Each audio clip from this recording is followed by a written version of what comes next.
Bonjour à toutes et tous, merci d'être avec nous ce midi au Muséum d'Histoire Naturelle de Toulouse pour une nouvelle rencontre de conférences, de discussions, de débats éclairés, de sciences justes, sans fake news, sans IA, entre nous, pour discuter et prendre toutes les paroles, accueillir toutes les paroles, d'où qu'ils viennent, quelle que soit votre formation, votre discussion. C'est l'objectif du muséum, de partager autour de la science, et c'est aussi l'objectif de notre partenaire, le GREP, avec qui nous travaillons depuis plusieurs années pour vous proposer des conférences ouvertes à tous, publiques à tous, à toutes, pour que vous puissiez prendre connaissance dans tous les domaines, réfléchir et repartir avec du contenu pour prendre vos décisions en tant que citoyen ou en tant que simple néophyte intéressé.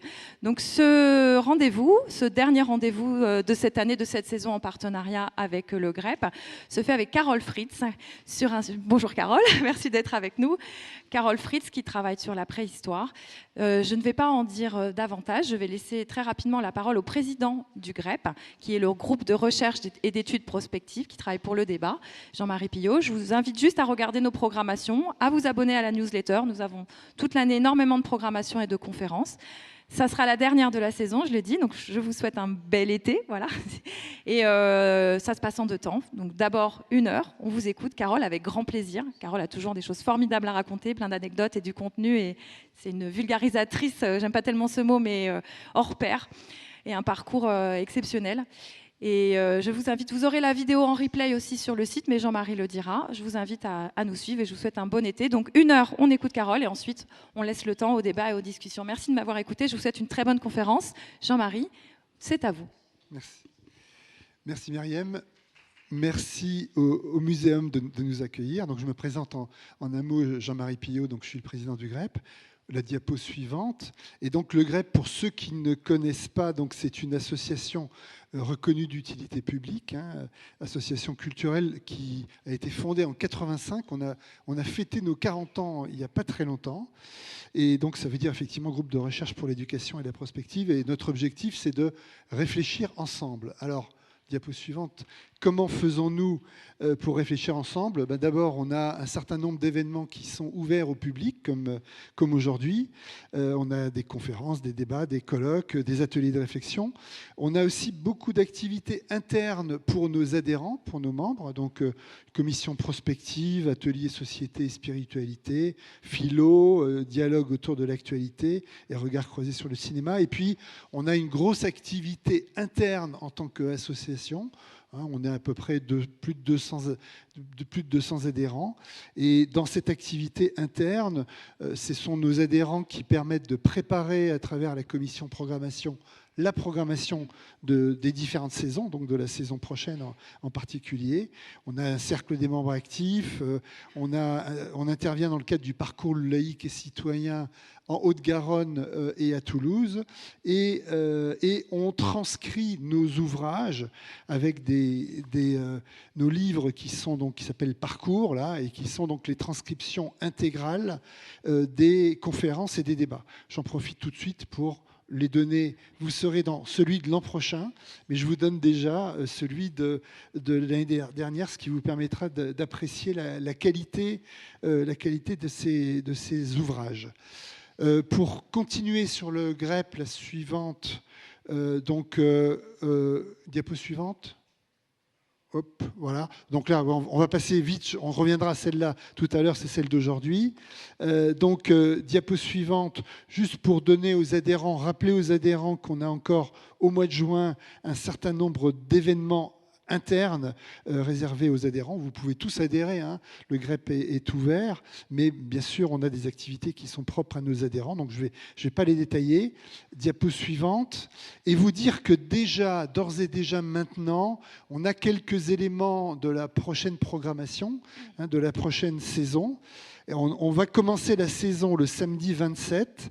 La conférence n'est pas encore complètement déterminée. Elle se passera à TBS, donc Toulouse Business School, vers 16h30. On est en train de préciser tout ça. Mais on commencera dès 15h par l'accueil de nos adhérents. Et puis par contre, dans la foulée, 2 conférences déjà fixées. le mercredi 1er octobre à 17h en partenariat avec les étudiants de Sciences Po, donc à Sciences Po. Ça sera Bertrand Badi, donc 1945-2025, la fin d'un monde. Et on continuera ensuite par Dominique Méda le vendredi 10 octobre pour une société désirable. Et on a déjà, j'ai listé là, un certain nombre de conférenciers qui ont donné leur accord pour venir lors de la prochaine saison. Voilà, tout ça, diapo suivante, c'est disponible, enfin ça sera disponible le moment venu sur notre site web, grep-mp.org, et avec, effectivement, je vous invite à vous inscrire à ce qu'on appelle un info-courriel hebdomadaire qui vous permet d'être alerté lorsqu'il y a effectivement ces événements. Diapo suivante, et je termine en remerciant nos partenaires. Tiens, la diapo a un peu bougé, mais bon, c'est pas grave. Donc, un remercie à tous nos partenaires qui sont listés là. Je ne les listerai pas tous, mais bien sûr, je citerai le muséum. Voilà. Si on peut revenir juste... Enfin oui, pourquoi pas, on peut rester sur cette diapo-là. Donc là, maintenant, dans notre organisation, c'est moi qui suis ce qu'on appelle le porteur de projet. Et donc, c'est moi qui vais introduire maintenant Carole Fritz. Et d'abord, je vais d'abord la remercier, hein, bien sûr, d'avoir accepté d'intervenir ce midi. Et je vais essayer de faire assez court sur votre présentation, parce qu'effectivement, vous avez un cursus long. Donc, vous avez suivi un cursus d'abord d'histoire d'archéologie à l'Université de Paris, Panthéon-Sorbonne. Et donc, vous avez eu votre doctorat en 1996. Vous êtes ensuite resté 12 ans au laboratoire de recherche et de restauration des musées de France, donc qui est basé au Louvre, dans les sous-sols du Louvre. Donc, ça a été entre 1990 et 2002. Pour vous, l'interdisciplinarité est une de vos obsessions. C'est le cas au GREP aussi. Hein. On est beaucoup dans cette démarche d'interdisciplinarité. Et en plus, vous allez même plus loin, vous parlez d'intercommunicabilité entre les sciences et vous revendiquez de la slow science. Donc vous êtes membre de l'équipe de recherche de la Grotte Chauvet depuis sa création en 1998. Vous êtes ensuite devenue directrice de recherche et depuis 2018, vous avez pris la direction scientifique de l'équipe de recherche du site. Vous avez publié plusieurs ouvrages, dont certains sont considérés comme des ouvrages de référence et qui sont disponibles, on vous le signale, il y en a quelques-uns qui sont disponibles à la vente à la sortie de la conférence. Donc il y en a un sur la grotte Chauvet elle-même chez Masneau, qui est un très, très gros ouvrage, un autre sur l'art préhistorique chez Masneau aussi, très gros ouvrage, et vous venez de publier tout récemment, en mai dernier, un que sais-je, qui s'intitule L'art préhistorique.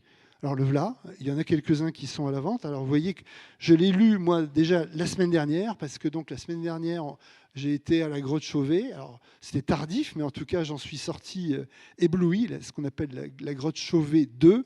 Je pense que vous aurez l'occasion d'en parler un petit peu.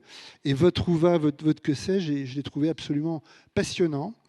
Donc non seulement aujourd'hui vous allez nous parler de Chauvet, vous allez nous faire découvrir Chauvet, mais en plus donc vous allez nous parler de cette première, ce qu'on peut appeler civilisation européenne, dont on a retrouvé 10 000 représentations pariétales et mobilières. Et je reprends votre conclusion, la conclusion du que sais-je. Donc pendant 30 000 ans, les Homo sapiens ont exprimé leur vision d'un monde, celui où l'humain ne se concevait pas comme supérieur aux autres êtres vivants qui l'entouraient, pourtant bien plus nombreux. Les non-humains deviennent les porteurs des récits générationnels et par le biais des images animales, ce sont certainement des histoires communes que l'on nous raconte. C'est le titre de votre intervention. Et donc je vous remercie beaucoup et je vous passe la parole. Merci.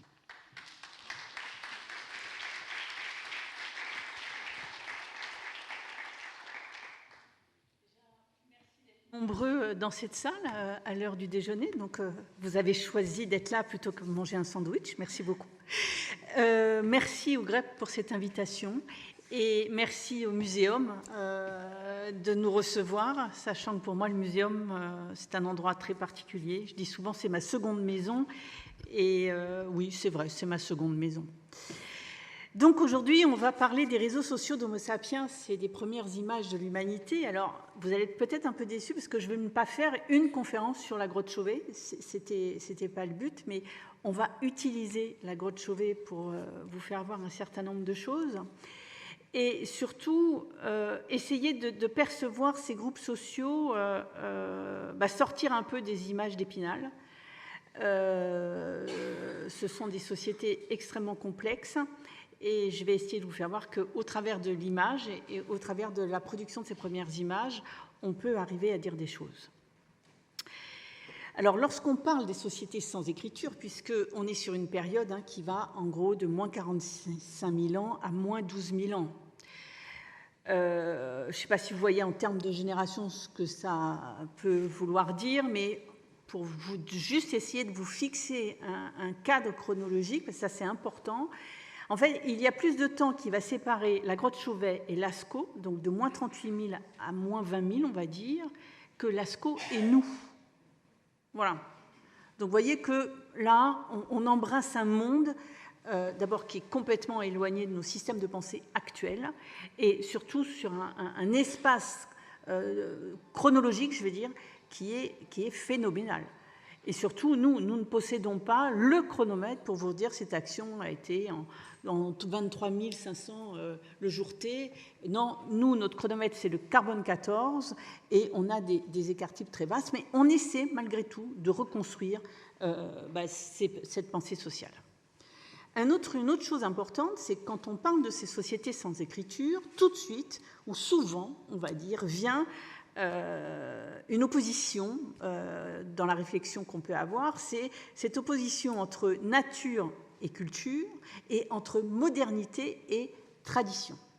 Alors ça, essayez de l'enlever de votre tête, car ces groupes sociaux, certes, ils n'ont pas d'écriture, mais ils ont une vraie culture, ils vivent dans un système, dans un environnement, on va le voir, qui est fondamental pour eux, fondamental dans leur vie de tous les jours, mais fondamental dans leur système de pensée. Voilà.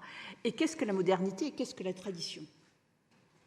Parce qu'on est moderne toujours par rapport à quelqu'un d'autre. Et c'est quoi? Voilà. Posez-vous ces questions et vous verrez qu'on va changer de vision, que ce soit sur ces populations-là, voire, moi j'adore dire que ce sont les autochtones du continent eurasiatique, voilà, nos populations autochtones, parce que nous on n'en a plus, sur d'autres continents il reste des populations autochtones qui sont arrivées il y a à peu près en même temps qu'en Europe que les Homo sapiens, je pense à l'Australie entre autres. Voilà.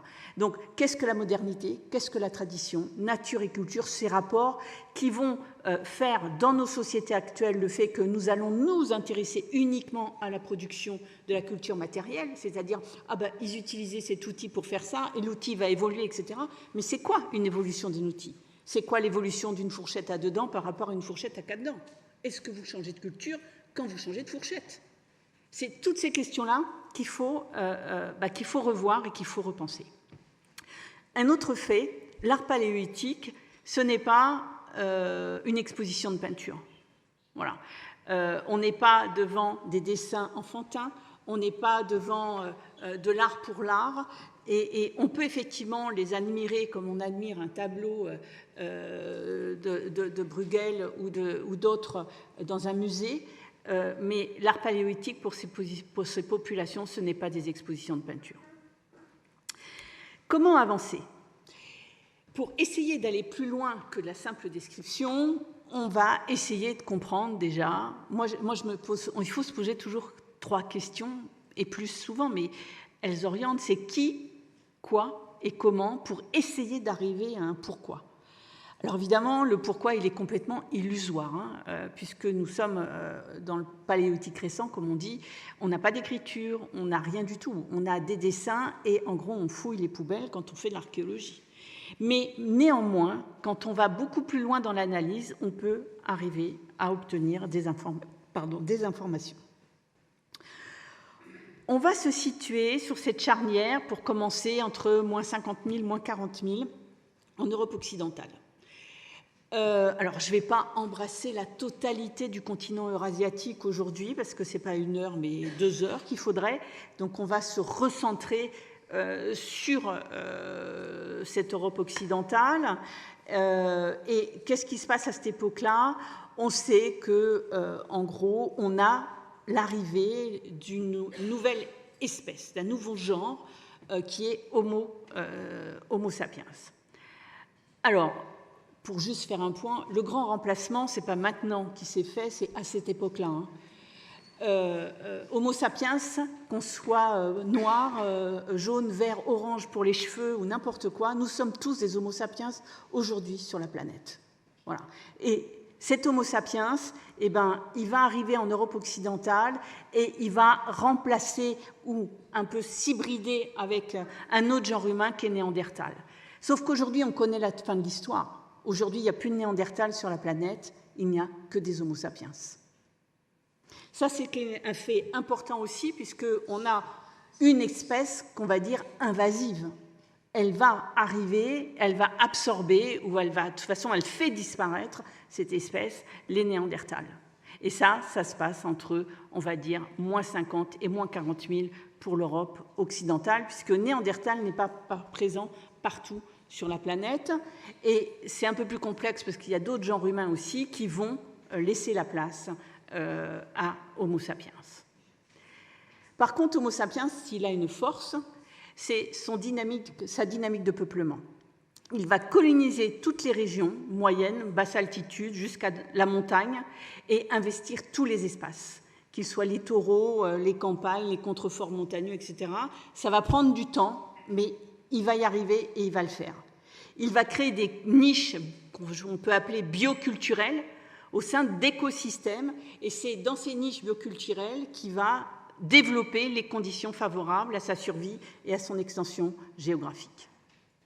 Et ça, c'est très important, puisque en faisant ça, Homo sapiens, il va construire sa société, construire ses groupes, dans une période qui est marquée par de fortes glaciations. Donc on est en période glaciaire, on va en reparler, et les sapiens, eh ben, pourquoi ça a marché? Parce que les sapiens, ils vont développer des réseaux de relations à longue distance entre groupes. Et l'art paléolithique fait partie de ces relations à longue distance.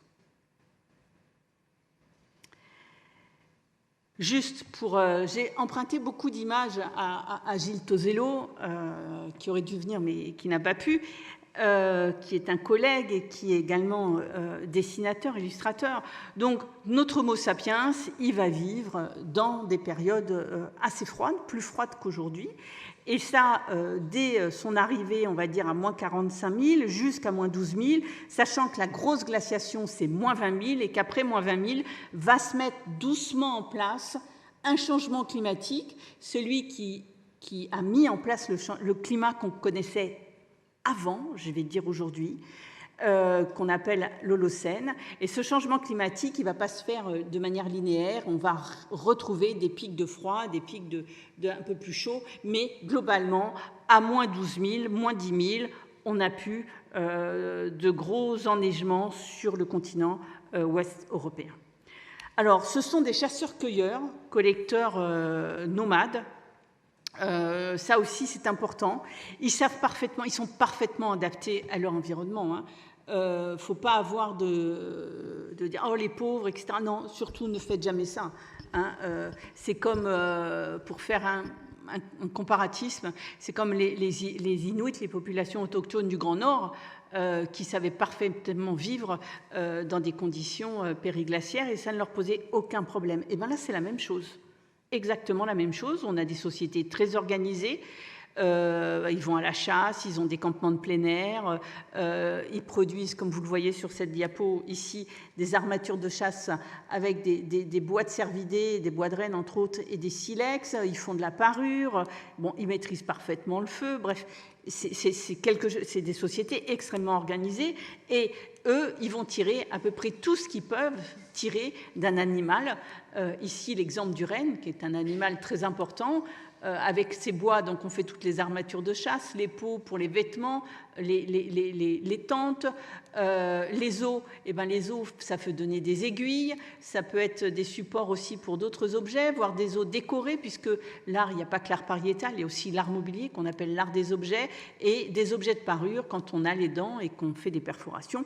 Les objets de parure, il y en a toute une gamme, que ce soit des dents animales, des coquillages, des pierres percées, etc. C'est vraiment des sociétés extrêmement élaborées. Et ces sociétés et cette organisation va produire à un moment donné ça, l'image.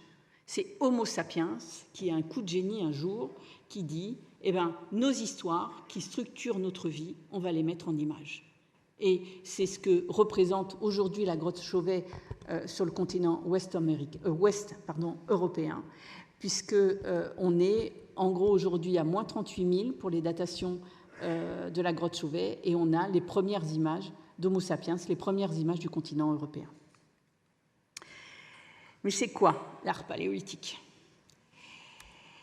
Alors l'art paléolithique, c'est quand je vais vous parler maintenant d'art paléolithique, je vais me positionner en gros depuis moins 38 000 jusqu'à moins 12 000. Voilà. Et ce qu'on peut voir, c'est que sur ce qu'on a ici, on a, on va dire, un bestiaire qui est complètement stable. Voilà. C'est-à-dire que vous allez trouver des chevaux, des bisons, des cervidés, des bouquetins, etc. Et ça va quasi pas changer sur toute la durée de cette période. Donc remettez-vous dans la tête la chronologie et vous verrez que c'est un peu incroyable. Par contre, ce qui peut changer, c'est quelques différences par rapport aux sites. Il y a des sites où on va trouver plus de mammouths, de rhinocéros et de lions, ça c'est Chauvet, bien sûr, qui se distingue des autres sites. Alors en plus, Chauvet, c'est vraiment la seule grotte qu'on ait vraiment à cette période avec autant d'images. Hein.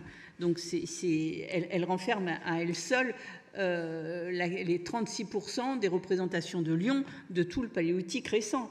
Donc voilà, ça fausse un peu l'image. Mais Chauvet est très importante puisqu'on voit que même ces différences entrent dans le système en bleu du paléolithique récent. Et pour finir la comparaison, je vous ai mis Chauvet et la grotte Cosquer. Et vous voyez en vert, vous avez Cosquer, en rouge Chauvet, en bleu le paléolithique. Et vous voyez qu'on a des différences dans les grottes, mais on est toujours basé sur ce même bestiaire. Alors, ce qui est intéressant, c'est la part des diversités de chaque grotte, c'est-à-dire qu'on va trouver des phoques ou des pingouins à Cosquer. Pourquoi ? Parce que Cosquer, elle était près de la mer. Voilà. Mais il faut savoir qu'on a des représentations de baleines en plein milieu des Pyrénées. Hein, c'est beaucoup plus compliqué que ça, en réalité. Mas d'Asile, on est à 90 km de Toulouse, en plein Ariège, on a une dent de cachalot sculptée. Voilà. Donc, vous voyez, ça veut dire aussi que les gens voyagent, échangent des choses, et ils ne sont pas bloqués dans un environnement, ils ont des manières de vivre et ils les adaptent aux conditions dans lesquelles ils sont. Par contre, il y a une constante dans cet art, c'est la faible représentation des figurations humaines. L'humain, généralement, il est rarement naturaliste, sauf peut-être dans un site qui s'appelle La Marche, mais c'est quelques représentations. Il est plutôt hybridé, c'est-à-dire qu'on va le trouver en représentation mi-homme, mi-animal, que ce soit le corps de l'homme ou le corps de la femme. Et on en a, en gros, ça représente en totalité, on est, pour le corps lui-même, on est à peu près à 7% de la totalité du corpus. Quand on prend les corps et les sexes, puisqu'on a des représentations sexuelles uniques comme des phallus ou même des vulves, on est à 10% de la totalité du corpus. Ça veut dire que ce n'est pas grand-chose. Voilà. Par contre, ce qui est intéressant, c'est que dans ces statistiques, je suis désolée, mais dans les représentations du corps, c'est le corps de la femme qui est très largement dominant. Et même au niveau de la représentation sexuelle unique. Donc, le corps de la femme et son sexe a une forte portée symbolique pour ces populations. Alors, je vous ai mis évidemment quelques représentations d'êtres hybrides. L'homme-lion de Holostenstadel, bien sûr, l'homme, on dit l'homme-lion, mais On ne sait pas si c'est un homme ou une femme, hein, je vous dis ça franchement. Voilà, mais il a été trouvé dans les années, le premier morceau dans les années 70 et on l'appelait l'homme-lion. Voilà. Par contre, là, on a un homme bison avec un arc musical et là, c'est vraiment un homme puisqu'on a ici le phallus en érection.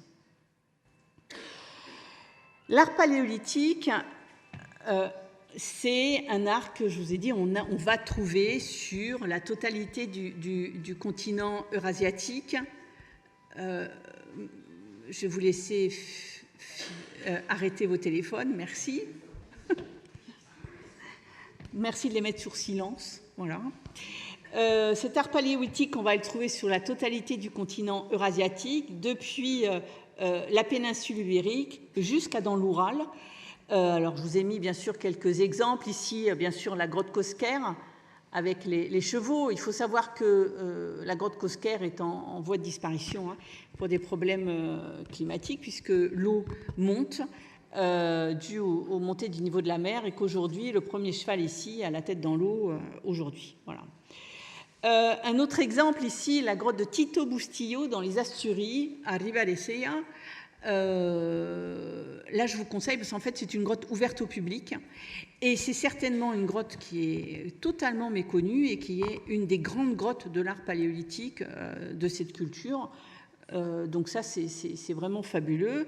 Et Kapova, donc Shuldantash en Russie, qu'on appelle nous en Europe Kapova, qui est une grande grotte sur laquelle on a trouvé, effectivement, alors là c'est un traitement d'image parce que les images, les dessins sont difficiles à voir, mais même vous voyez, on retrouve un mammouth, des grands cygnes, rhinocéros, on a le même bestiaire, plus, bien sûr, hein, cette exception.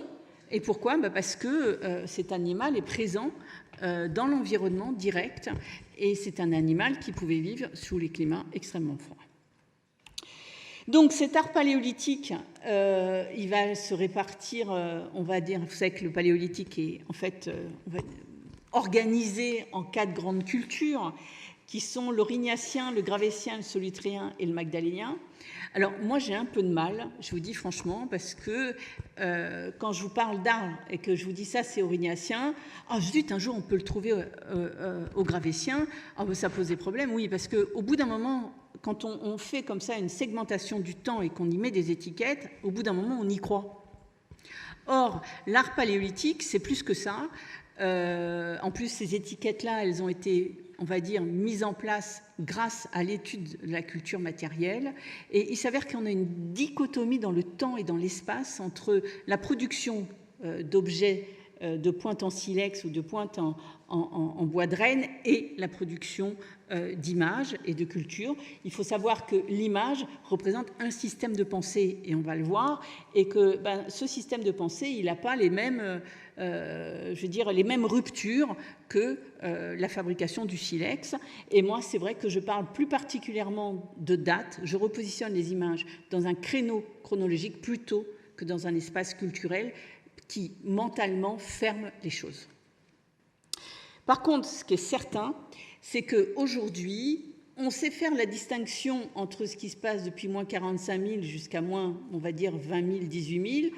Là, on a un gros groupe et qu'on sait parfaitement reconnaître ce qui se passe après, ce qu'on appelle la culture magdalénienne, parce que sur un plan, on va dire, thématique et de manière de faire, c'est la fin du paléolithique récent et c'est très, très particulier, surtout que cette culture-là, on la connaît parfaitement bien, puisque c'est elle qui a livré un maximum de grottes, un maximum d'objets.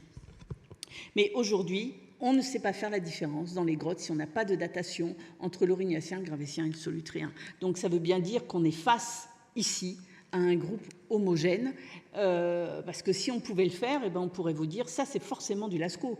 Vous allez me dire oui, mais parce que vous connaissez Lascaux. Mais à Chauvet, on a des dessins qui ressemblent méchamment à Lascaux. Voilà, et on n'est pas à Lascaux.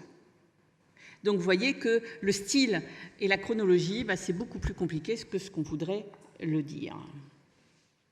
Par contre, ce qu'on sait aujourd'hui, grâce aux études d'abord d'André Leroy-Gourand dans les années 65, puis après Georges Sauvé dans les années 70-80, qu'on est, je parle aussi de Denis Vialou, on est sur un bestiaire stable choisi, c'est-à-dire sur plus de 30 000 ans, on a ces images qui sont là, ces thématiques qui sont là et qui ne bougent pas. On sait aussi, ça c'est les travaux de Georges Chauvet, que ces images, elles répondent à des règles d'association, ce qui sous-tend derrière un discours. Donc on a des motifs qui vont organiser un discours, et c'est ça qu'on va essayer de comprendre aujourd'hui. J'aime beaucoup cette citation de Barjot qui est « L'image est un ensemble de procédures qui permet de prendre connaissance du monde environnant et de construire des représentations mentales de ce monde. Pour moi, l'art paléolithique, c'est exactement ça. » Alors, c'est quoi maintenant les images de cet art paléolithique? Déjà, on a différentes techniques. On a ce qu'on appelle de la gravure, c'est-à-dire des incisions sur les parois, les mêmes qu'on va retrouver sur les objets, hein, bien sûr, et des systèmes. Donc là, on est sur les incisions, on est sur des techniques d'enlèvement de matière et des techniques d'ajout de matière sur la paroi pour tout ce qui est dessin. Et là, je ne vous parle pas de peinture, mais de dessin. Nous sommes face à des techniques, c'est du dessin. On parlera de peinture quand on aura des pigments liquides. Or, c'est extrêmement rare dans le paléolithique de parler de peinture en réalité. Les matériaux, alors ce sont des matériaux minéraux pour le manganèse et pour tous les oxydes, la gamme des oxydes de fer. Et cette gamme, elle est importante puisque ça va aller en fait de l'orangé au violacé. Et ils l'ont utilisé, cette gamme. On a même du jaune qui est un minéral qui s'appelle de la goethite, et ça a été également utilisé. Et après, on a le charbon de bois, donc ce matériau organique qui va nous permettre des datations. Et là, c'est ce qu'on a, par exemple, principalement dans la grotte Chauvet. Alors, on a donc, du rouge, du noir, et puis une gamme, on va dire, violacé, orangé, carmin, etc.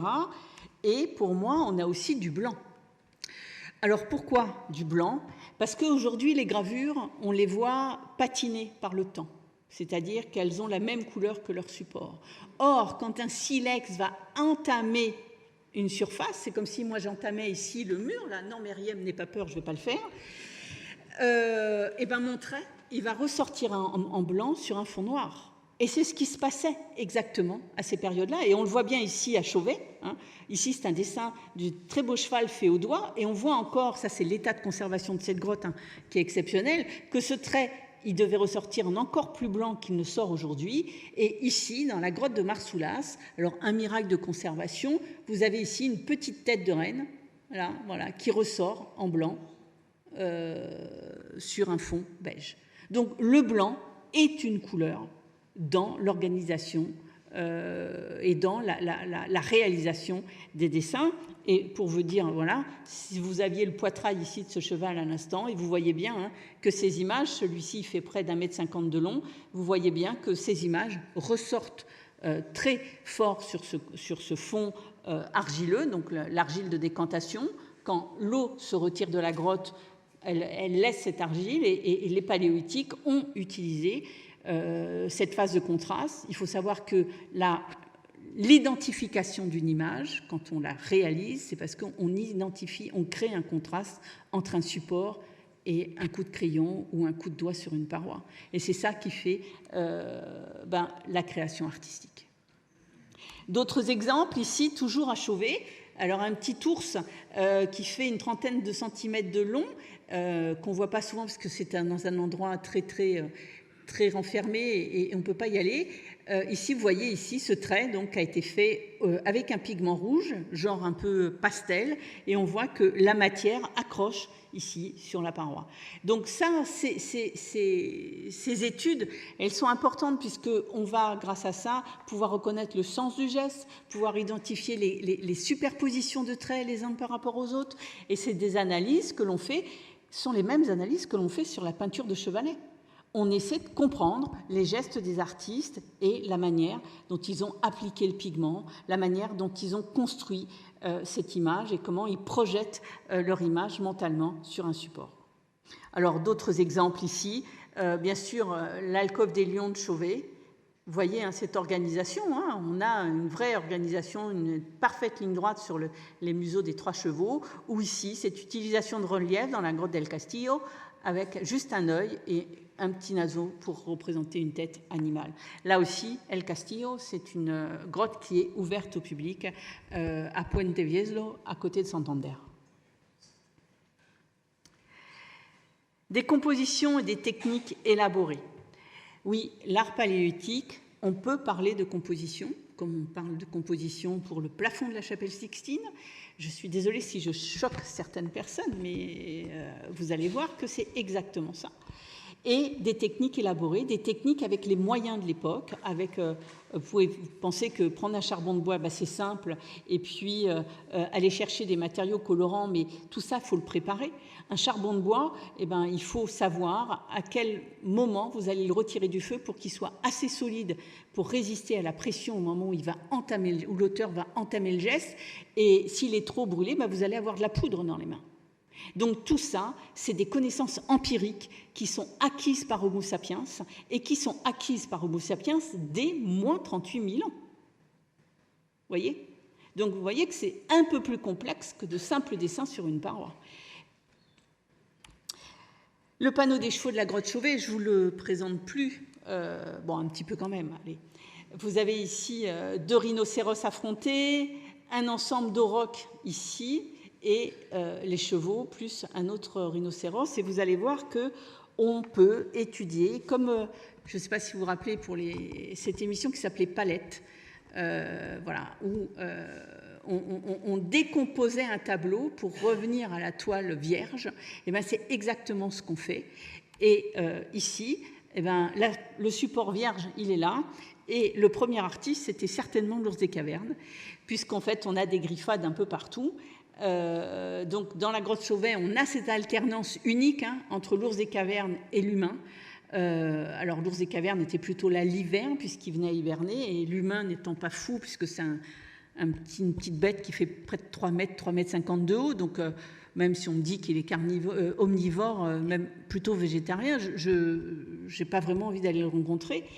Donc, on a cette alternance, et on le sait, puisqu'on a des parois griffés par les ours, sur lesquels on va également trouver des dessins, et inversement des dessins griffés par les ours.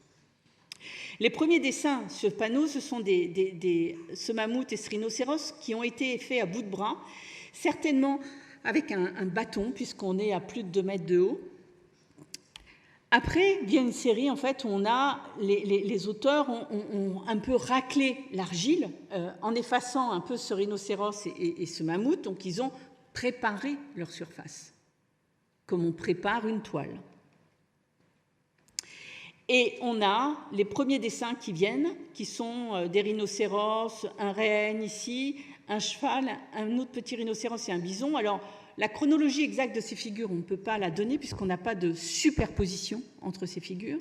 Donc, la composition réelle, puisqu'on va étudier les superpositions de chaque trait, on peut vous dire qu'après, les premières images, ce sont les 2 rhinocéros du bas, en commençant par la droite, puis la gauche. Ensuite viennent les aurochs, du haut vers le bas. Et enfin, les chevaux, les 4 chevaux, du haut vers le bas. Et ce dernier-là, celui-ci, qui est, on va dire, le plus abouti, le plus détaillé, c'est celui qu'on voit en premier quand on arrive devant le panneau. C'est lui qui attire le regard du spectateur. Il est quasi au centre du panneau. C'est pas un hasard. Et on voit bien que quand on regarde cette chronologie et qu'on voit on va dire la séquence de réalisation, on a ici rhino, auroch, chevaux, et on finit justement par cet animal central. Ça veut dire quoi ? Ça veut dire déjà que ce ne sont pas des figures positionnées les unes à la suite des autres. Tiens, là je mets un cheval, mon voisin qui vient après, il en met un autre. Non, c'est une composition. Ça veut dire que ça, c'est pensé avant la réalisation.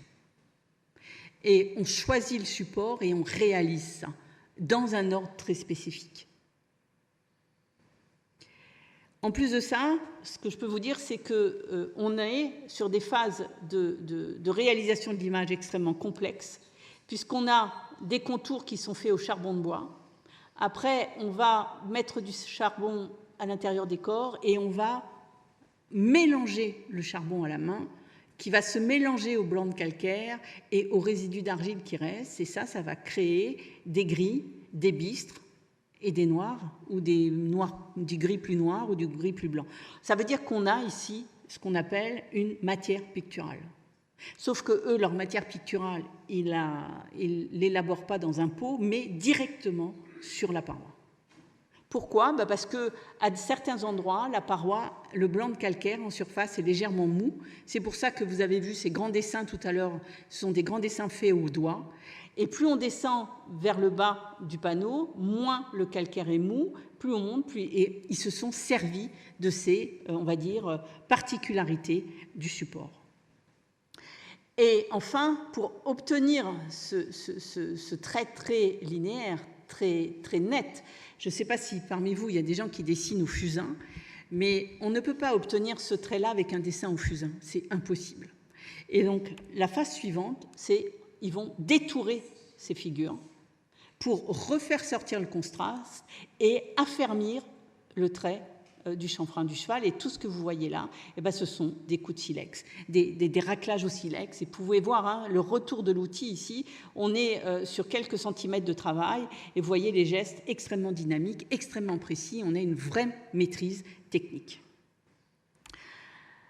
Un autre exemple, ici, sur ce petit rhinocéros qui est à la base du panneau, en fait, on a ici un trait, ce qu'on peut dire un trait de pinceau. Alors, on va parler de peinture, mais on a un espèce de pinceau avec un... C'est pas vraiment de la peinture liquide, c'est quelque chose de très pâteux en réalité, et vous en avez ici l'exemple à très fort grossissement, où on voit ces traits très particuliers, donc ce pigment à l'hématite. L'étude des panneaux de la grotte Chauvet, ça se fait jamais tout seul. Quand je vous parle de Chauvet, il y a une équipe derrière, et d'autant plus que moi, je travaille toujours en binôme avec Gilles Tosello. Voilà, on a réussi à mettre en place, on va dire, un modèle de cette diversité, depuis le tracé au doigt, avec le simple tracé au fusain, une petite préparation de parois et puis un dessin au fusain avec on aplatit un peu le charbon de bois, et enfin les phases les plus complexes que vous venez de voir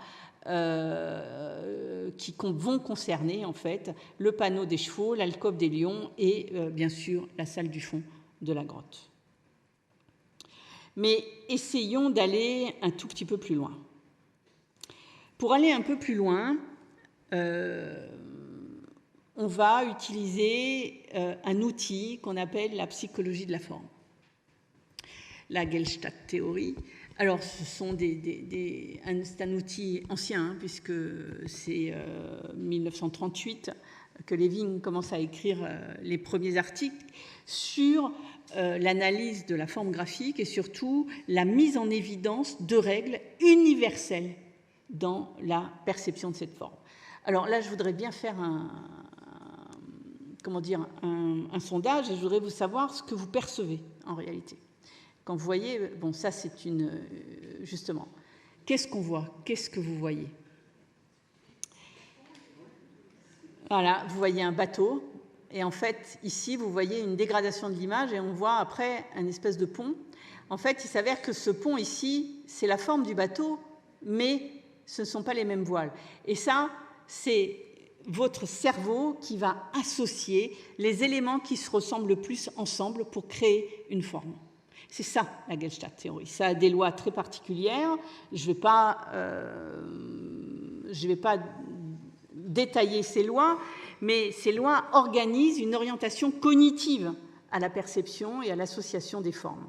Et ça, c'est notre cerveau d'Homo sapiens qui produit ça. Une autre chose importante, c'est que le tout est plus que la somme des parties. En gros, quand vous voyez cette image, qui est l'île de Pâques, vous voyez en premier l'ensemble de l'image et vous n'allez pas regarder les moai un par un seulement dans un second temps. Et ce ne sont pas les moai un par un qui forment la totalité de l'image. Donc le tout est plus important que les parties. Ce qui veut dire que quand vous regardez quelque chose et que vous voulez l'analyser, avant de regarder un point précis, déjà, regardez ce qui se passe. Voilà, et faites les associations qu'il faut faire. Et c'est ce qu'on va faire en allant un tout petit peu plus loin, toujours dans la grotte Chauvet. Ici, on est à l'entrée des galeries des panneaux rouges. Donc vous voyez, hein, je ne sais pas, est-ce qu'il est possible en régie de baisser un peu la lumière ?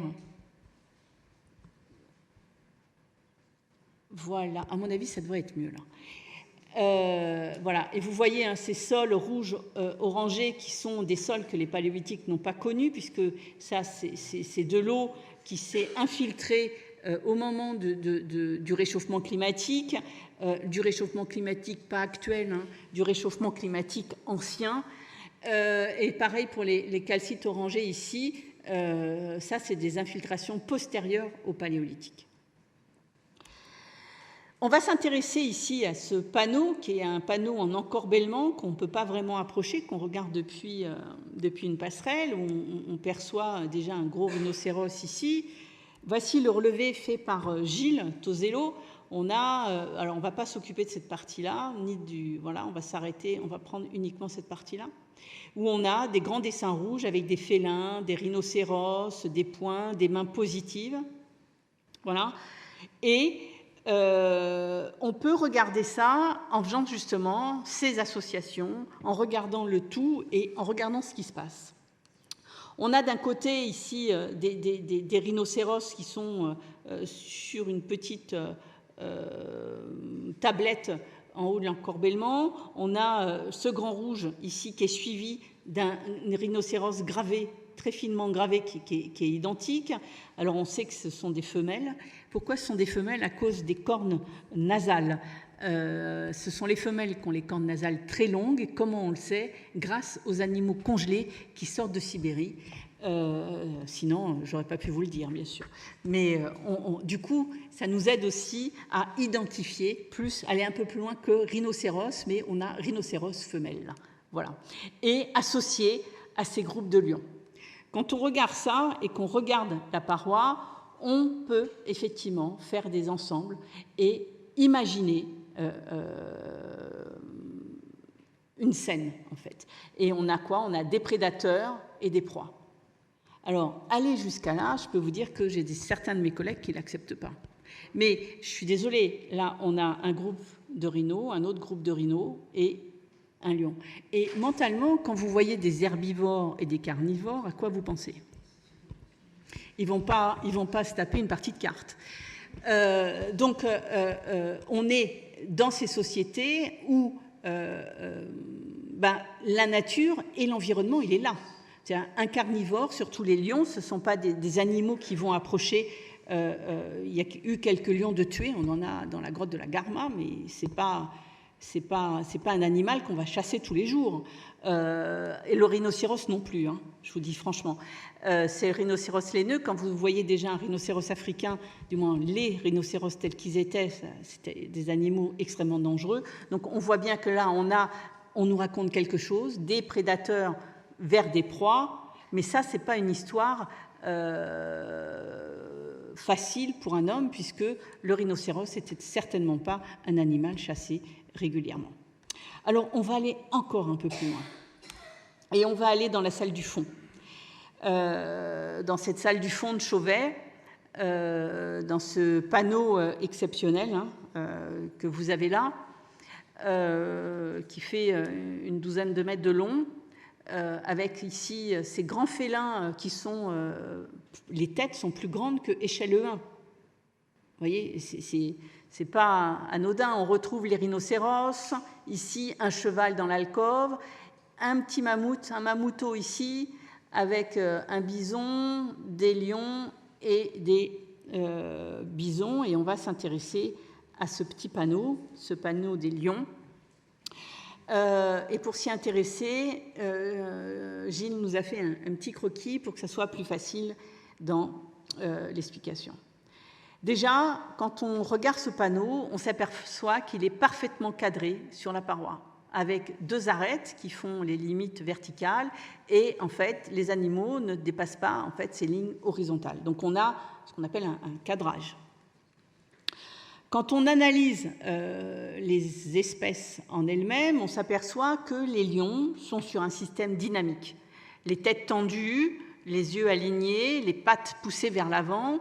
Quand il y a les queues, elles sont redressées. Ce sont des animaux à la course qui vont vers un objectif. Face à eux, on a des animaux un peu plus statiques, regroupés sur un quart du panneau, alors que les 3/4 du panneau est occupé par les lions. On a ils s'associent en verticalité plutôt qu'en horizontalité, ce qui va mentalement regrouper les animaux et enlever l'aspect dynamique. Donc on a ce contraste dynamique-statique. Ce panneau a été interprété, bien sûr, comme une chasse. Ce sont les lions qui se jettent sur les bisons. Et destin néfaste des herbivores. Et ces herbivores, on les connaît. On les connaît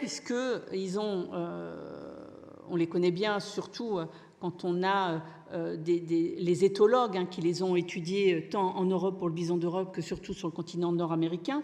Et ces bisons, quand ils sont acculés par un prédateur, ils ont une sale manie, c'est qu'ils changent subitement de direction pour essayer de dérouter le prédateur. Et en fait, c'est ce qui se passe ici.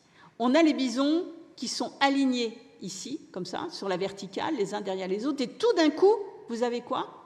Vous avez des têtes de bisons vues de face avec les cornes, les yeux, le museau, le toupet en haut. Vous les voyez ici? Les voilà, là, ils sont là. Voilà. Ça veut dire que là, on a ces bisons qui vont fuir les félins et qui vont changer de direction. Et changer de direction vers où? Vers le spectateur. Vous avez ici ce qu'on appelle en psychologie une attention conjointe. C'est-à-dire que le ou la dessinatrice va impliquer le spectateur dans la scène. Il envoie les bisons vers les gens ou les personnes qui regardent ce qui se passe. Allons un peu plus loin. On prend un peu de recul. Face à ce panneau qui est là, dans l'espace, on a ce pendant qui lui fait face. Et sur ce pendant, on a quoi? On a le bas d'un corps de femme, avec le triangle et la vulve marquée, un bison et un félin, directement sur le pendant ici. Alors, pour vous faire comprendre le bas du corps de femme, ici, vous avez la statuette de Willendorf, et vous voyez ici que son bas, ici la vulve marquée, les jambes avec les genoux, elle est comme ça en fait, les genoux resserrés, voilà, et ici c'est exactement ce que vous avez là. Ça veut dire qu'on a une histoire qui se déroule sur ce panneau, mais que cette histoire, elle implique aussi l'espace de la cavité puisqu'elle répond à ce qu'il y a ici. Alors, on ne va pas faire de la psychologie, mais un petit peu. C'est-à-dire qu'ici, on a certainement une étape de mise à mort. Et à quoi pense-t-on quand on voit le bas d'un corps de femme, à la Renaissance, à la vie? Eros et Thanatos. Ça vous... Voilà. C'est-à-dire que quand on prend... J'aurais très bien pu continuer à vous décrire les panneaux de la grotte Chauvet comme ça, un par un. Là, il y a tant de bisons, ça fait tant de pourcentage. Là, il y a des chevaux, ça fait tant de pourcentage. Là, il y a des lions, ça fait tant de pourcentage. Mais j'avoue que ça, c'est pesant et qu'au bout d'un moment, on se demande pourquoi on est là. Alors, essayer d'aller plus loin, il faut se donner les outils. Et je pense que la psychologie de la forme, alors qu'on le fait sans le savoir en réalité, mais en allant un peu plus loin et en essayant de comprendre ce qui se passe. Et là, on voit qu'on nous raconte quelque chose et que la manière dont on nous le raconte, c'est au niveau d'un panneau, mais au niveau de la salle. Et je n'ai pas le temps de vous décrire ce qui se passe de l'autre côté, mais sur la paroi droite, on a ces mêmes thématiques qui répondent visuellement à ça. Félin, bison, bas féminin. Alors vous allez me dire, oui, on le voit à Chauvet, mais je vous rassure, on le voit aussi dans d'autres grottes, et à une autre échelle. Et là, je vous emmène rapidement en Ariège, dans une grotte qui s'appelle le Tuc d'Audoubert, qui est une propriété privée qui n'est absolument pas ouverte au public. Et ici, on va s'occuper de cette grotte ici. Donc, ça fait partie d'un réseau où il y a 3 grottes très célèbres, hein, qui sont en Laine, les Trois Frères et le Tuc d'Audoubert. Et dans le Tuc d'Audoubert, cette grotte qui est très grande, hein, puisqu'on on commence par rentrer par un réseau actif, donc on remonte un ruisseau actif. Après, on monte dans un premier réseau fossile, ici. Après, il faut prendre une cheminée de 10 mètres pour atteindre le second réseau fossile. Voilà. Et dedans, on a des gravures. Vous voyez ici ce très très beau bison. Donc, à Chauvet, on était à moins 38 000. Ici, on est à moins 14 000. Ici, vous avez un très beau renne. Et ici, un animal fantastique avec ce très gros nez, une corne. Voilà, on ne sait pas trop ce que c'est. Eh bien, les paléolithiques ont fait exactement le même chemin que nous, sauf qu'il devait y avoir un tout petit peu moins d'eau dans le réseau actif, mais ils ont emprunté la cheminée de 10 mètres, puisque au plafond de cette cheminée, ils ont fait des dessins. Vous voyez, donc ils y sont montés. Voilà. Alors nous, aujourd'hui, on y monte avec une échelle, et puis après, on s'accroche comme on peut, mais eux, ça veut dire qu'ils avaient certainement un système de cordes ou quelque chose pour monter jusqu'à là, sachant qu'ils y sont montés avec un enfant de 3 ans, au moins un, puisqu'on a des empreintes d'un enfant de 3 ans dans le réseau supérieur et qu'il n'y a pas d'autre entrée que cette cheminée. Et au fond, à un peu plus de 200 mètres, 250 mètres, on a ça, ce qu'on appelle un couple de bisons sculptés. Ils font 30 cm chacun et ils ont été sculptés comme on sculpterait aujourd'hui de l'argile, par accumulation de boulettes, etc. Donc, je ne rentre pas dans le détail aujourd'hui, mais vous voyez qu'on a des choses exceptionnelles dans ces grottes. Revenons au plan. On a des vestiges archéologiques, bien sûr, sur le premier réseau fossile qui est directement lié à la rivière. Et on a tout au long, dans ce réseau fossile, le premier, on a aussi des zones gravées. C'est ce que vous avez là, en bleu et marron. Voilà. Et en haut, vous avez des zones avec des points très particuliers, dont les bisons qui se trouvent là. Quand on regarde la répartition de ces bisons, on s'aperçoit que cette répartition, elle n'est pas anodine du tout. Et là, on réfléchit à l'échelle de la grotte entière. Depuis l'entrée, premier réseau fossile, on a toujours des couples de bisons, ici, un ici, un autre ici, où il faut reprendre le réseau actif pour aller dans cette petite galerie, voilà, et aller, le dernier, au fond de la galerie du réseau après la cheminée. Donc vous voyez qu'on a une répartition très particulière de ces couples de bisons. Quand on essaie de schématiser ça, en fait, on se rend compte que le message qu'on veut nous faire passer, il n'est pas simplement au fond de la grotte avec les couples de bisons, mais sur toute la totalité de la cavité, puisqu'en fait, on a ces couples bisons qui vont rythmer les autres associations avec le bouquetin et le cheval, et ça tout au long de l'espace. Alors, qu'est-ce qu'il nous racontait comme histoire ? On se moque de moi des fois, on rigole quand j'y étais pas, mais je n'y étais pas. C'est-à-dire que notre but aujourd'hui, c'est d'essayer de comprendre ces associations qui peuvent nous emmener vers ce qu'on appellerait aujourd'hui des mythes. Pour revenir à Chauvet, très rapidement, je repars en arrière. Voilà. Ici, on nous raconte quelque chose. J'espère que vous êtes convaincus de ça. Et ce qu'on nous raconte, ce sont certainement des histoires d'hommes au travers de l'image animale.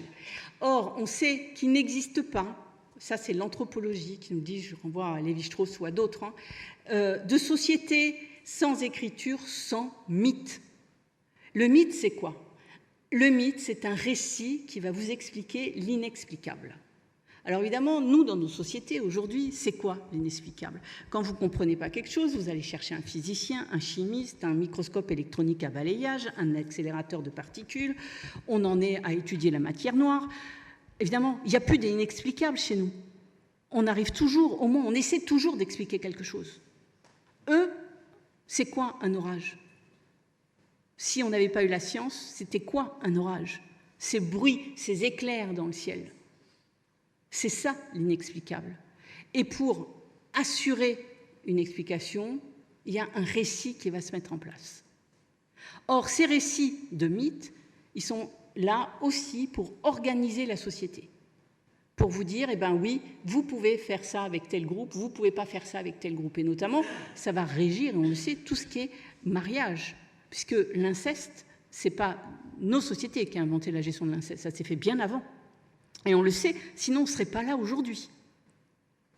Et pour ça, quand on regarde l'anthropologie, il y a toujours un récit qui vous dit, par exemple, eh ben vous avez le droit de vous marier avec les groupes qui sont à 30 km, mais certainement pas avec ceux qui sont à 20 km ou à 3 km. Et surtout, au moment des échanges des personnes, parce qu'il y a des rencontres, et on le sait pour le paléolithique aussi, on va échanger les personnes qui ne sont pas du même groupe que nous. Sinon, on n'aurait pas pu survivre, on ne serait pas là, on ne serait pas dans cette salle. Donc pour ça, ces sociétés-là vont créer ces récits, et de plus en plus, on pense que c'est ces récits que nous avons sur les parois. Alors, pour aller un peu plus loin, bien sûr, le problème, c'est que nous, on voit des associations, on voit des choses, mais le récit lui-même, je ne vois pas comment, aujourd'hui, on n'a pas la possibilité de l'atteindre. Alors évidemment, je peux vous raconter une histoire de chasse. Ça, c'est facile, mais qu'est-ce que ça voulait dire en vrai? Qu'est-ce que ça organisait en vrai? Ça, c'est beaucoup plus compliqué. Ce sont des mots barbares, ne vous inquiétez pas, c'est juste pour vous faire voir quelque chose. L'axe horizontal va organiser la linéarité du discours, c'est-à-dire l'histoire. L'axe vertical organise les associations, les variations de ces associations. Je me suis servi beaucoup, j'ai deux fans en fait en anthropologie qui sont d'une part Lévi-Strauss et Vivero de Castro.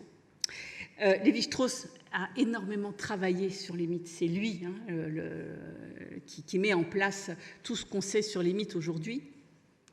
Et on peut essayer justement de comprendre ce qui se passe en réfléchissant à la manière de Lévi-Strauss quand il dit « un mythe, ça ne meurt pas, ça se transforme ».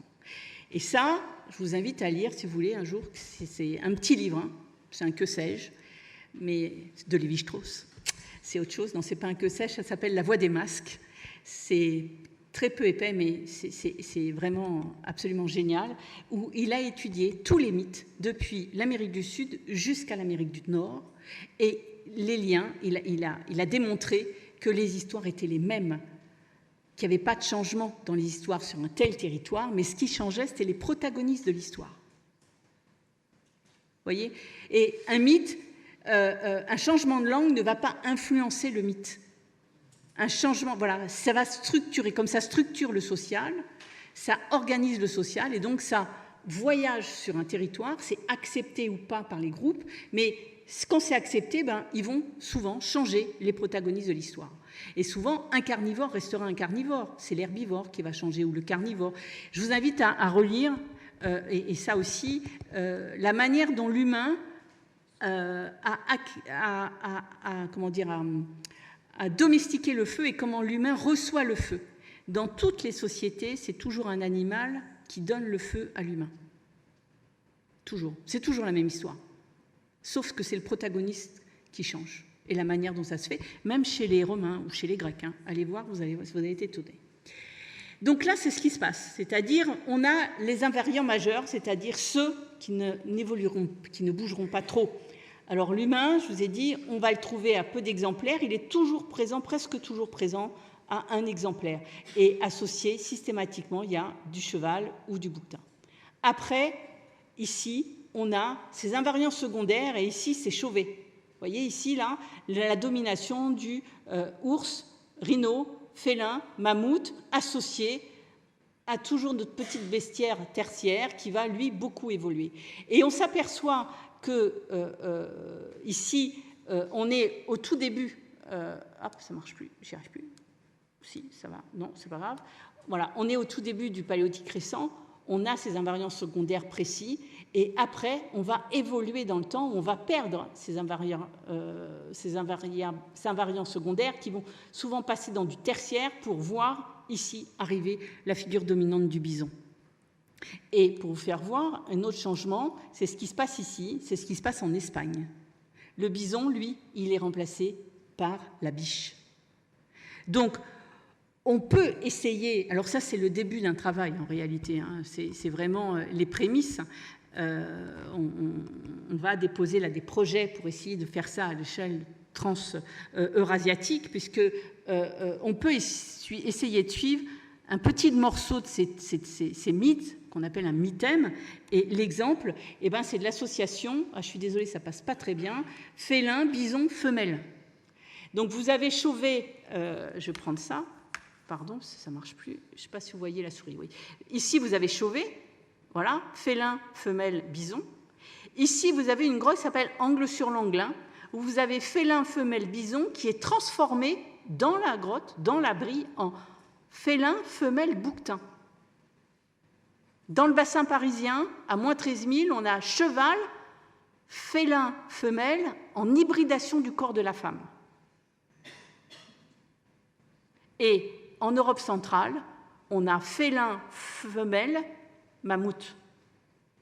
Donc vous voyez qu'on arrive, on peut essayer de faire quelque chose de tout ça, sauf qu'il faut étendre un peu et arriver à regarder ces grottes un peu autrement. Et pour finir, je vous dirais juste ça, je vous ai dit que j'étais fan de Vivero de Castro, quand il écrit « La penchée sauvage reflète une véritable imagination théorique ». Je pense que l'art paléolithique, c'est exactement ça. Et à nous d'essayer de comprendre cette réflexion théorique. Merci beaucoup.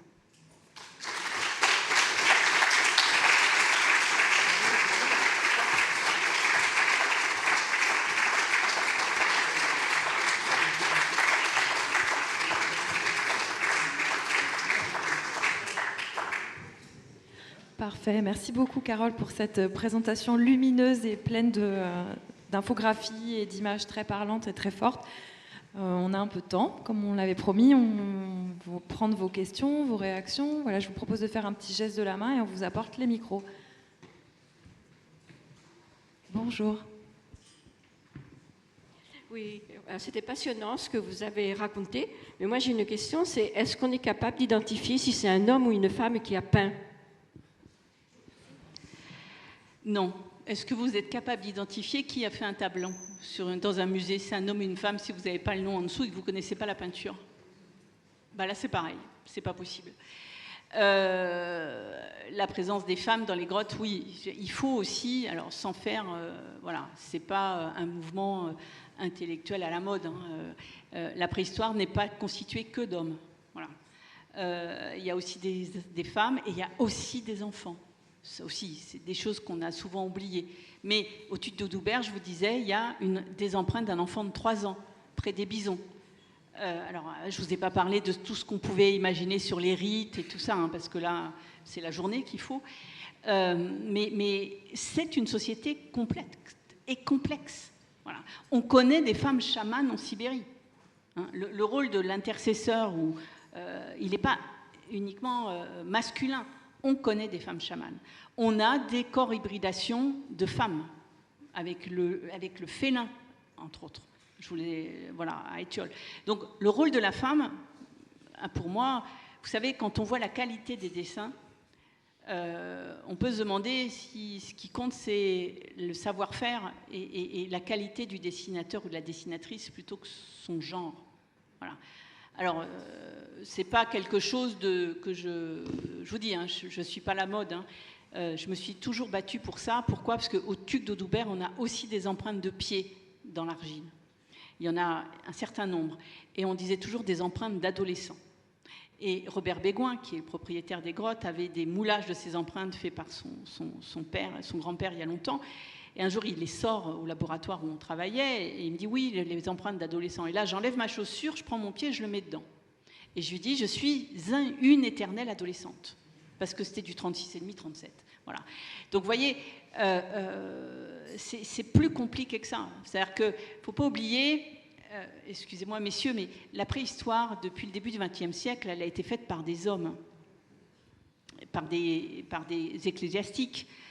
Par des gens qui avaient un peu d'argent et qui pouvaient faire ça en loisir, etc. Donc ça aussi, ça a certainement biaisé le système de pensée, mais ce n'est pas pour autant qu'aujourd'hui, il faut partir dans le sens inverse tout de suite.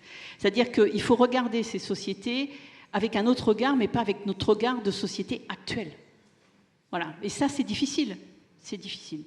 Voilà. Mais on est tellement loin de leur organisation sociale dont on connaît absolument rien.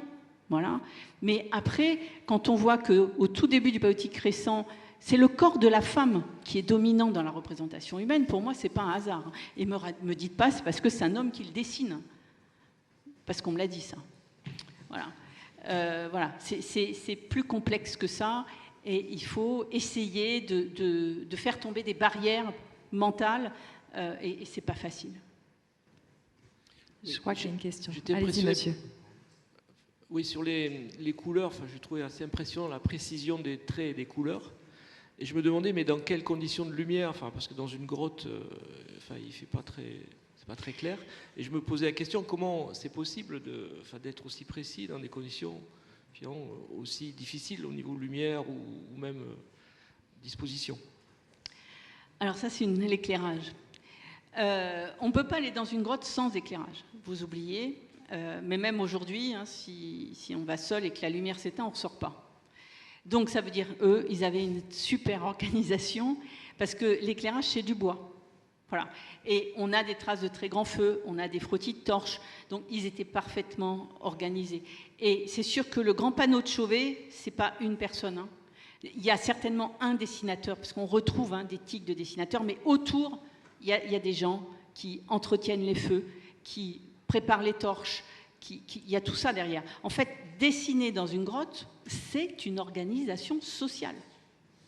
Il faut aller chercher les pigments, la lumière. Ils s'éclairaient, vous savez, les torches, les frottis de torches à Chauvet, c'est du pin sylvestre. Le pin sylvestre, c'est un pin qui a donc ces résines, elles sont, quand elles brûlent, c'est très brillant. Ça fait une lumière très claire en réalité. Donc vous voyez, il y a cette expérience naturelle, c'est-à-dire qu'il faut penser qu'ils connaissaient parfaitement leur environnement, puisqu'ils vont se servir de leur environnement pour créer les images qui vont traduire leur système symbolique. Et bien, cette approche de l'environnement, ils l'ont pareil pour le reste. Ils savent quel bois il vaut mieux prendre pour aller dans la grotte parce qu'on aura une lumière plus blanche ou qui brûlera plus longtemps, etc. En plus, du bois, ils n'en avaient pas des masses, parce qu'en pleine période glaciaire, on a plutôt du pin, il y a du genévrier, il y a, voilà. Mais il n'y a pas vraiment de chêne, vous voyez. Donc, ils savent faire et ils s'organisent pour avoir la lumière qu'il faut pour faire ce genre de choses. J'ai vu une main, voilà, se lever par là. Il y avait avant, je ne sais plus, je ne vous ai pas bien vu. Voilà. Bonjour. Il y a eu énormément de temps qui s'est écoulé entre le début de la période et la fin de la période. Comment peut-on... Enfin, on n'a pas d'idée, j'imagine, d'après ce que j'ai cru comprendre, de la datation précise des dessins ou des gravures ou des sculptures, etc. Donc, comment est-ce qu'on peut affirmer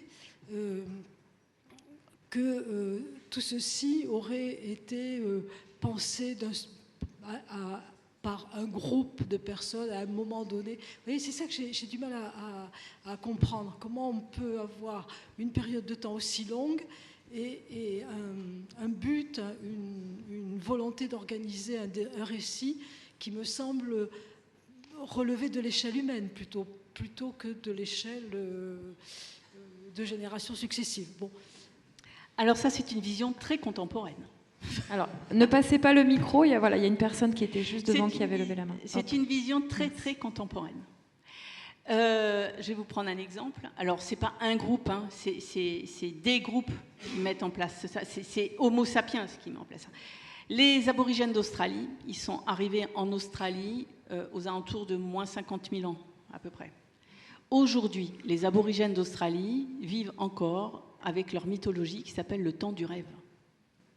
Le temps du rêve, ça s'appelle comme ça. C'est leur mythologie. Et ces aborigènes d'Australie, ce temps du rêve, il est mis en place quand ils arrivent sur le continent australien. Il y a moins 50 000 ans. C'est-à-dire que la temporalité de ces sociétés-là n'est pas du tout la même que la nôtre. Je vais vous prendre le christianisme. On n'a que 2000 ans de recul sur le christianisme. Mais c'est quand même 2000 ans. Et le christianisme, il a envahi à peu près beaucoup de régions de la planète.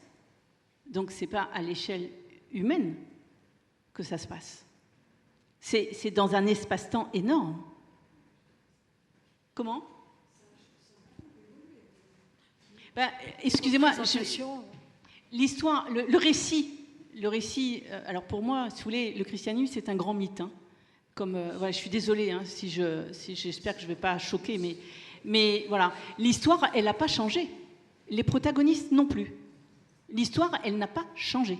Non, mais la forme des dessins, la forme des représentations a énormément évolué. Ben, écoutez, elle a changé depuis quand? Depuis qu'on... Si vous voulez, est-ce que vous voyez une différence entre une mise en croix dessinée... alors après, il y a le style du peintre qui va... Voilà. Mais une mise en croix, c'est une mise en croix.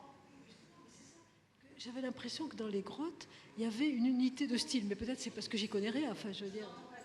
Elle avait l'impression que dans les grottes, il y avait une unité de style. C'est ça votre... Ouais. J'y connais pas. Oui, mais vous avez raison. C'est parce que, si vous voulez, à cette époque-là, on apprend à dessiner. On apprend à dessiner de cette manière-là. On est dans des sociétés où la temporalité et la manière de faire, il ne faut surtout pas un truc fondamental. Il ne faut pas que ça change. Vous savez, dans les campagnes en Europe ou en France, dans les années 30, 20, il ne fallait surtout pas que ça change. Ce sont des sociétés traditionnelles. Nous, aujourd'hui, on voit ça, il faut que tout change tout le temps. Vous allez changer votre téléphone tous les 2 ans, et puis là, ce logo-là, ça ne va pas, donc on va le changer. Là, c'est tout l'inverse. Surtout, ce qui fait l'humain, c'est la stabilité des choses. Voilà. C'est ça qu'il faut arriver à comprendre.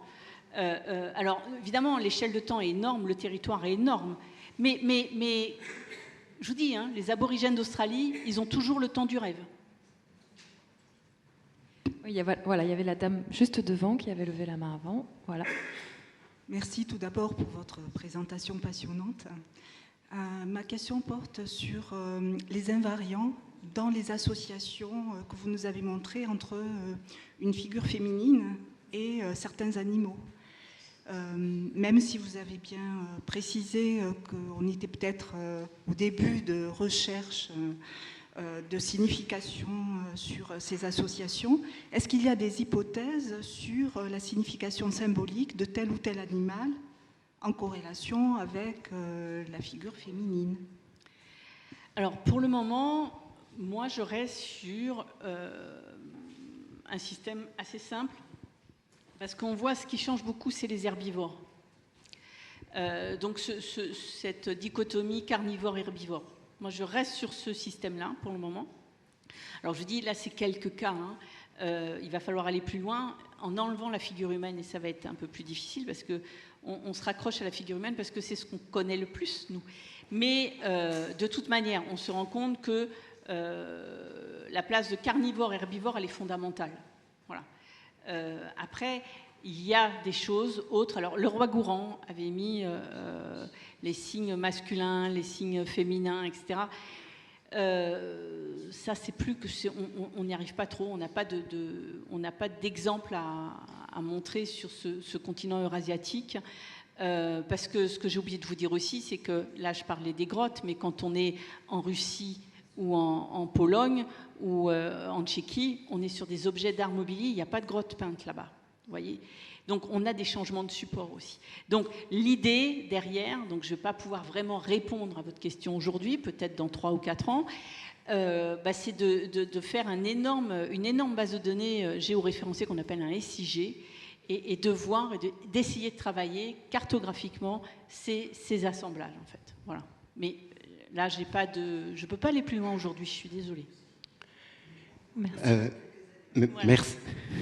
Merci beaucoup, Madame, de cet éclairage qui permet effectivement de passer, je dirais, de ces figures, enfin de tous ces images hein, qu'on pourrait, comme vous l'avez dit, analyser de façon individuelle, le fait de nous les mettre en diachronie, en cinématographie, et nous permettre, à travers notamment le bestiaire, comprendre que dans cette évolution-là, il y a un récit et qu'il y a petit à petit une sorte de syntaxe, hein, comme vous l'avez montré, et que donc il y a effectivement un récit d'histoire.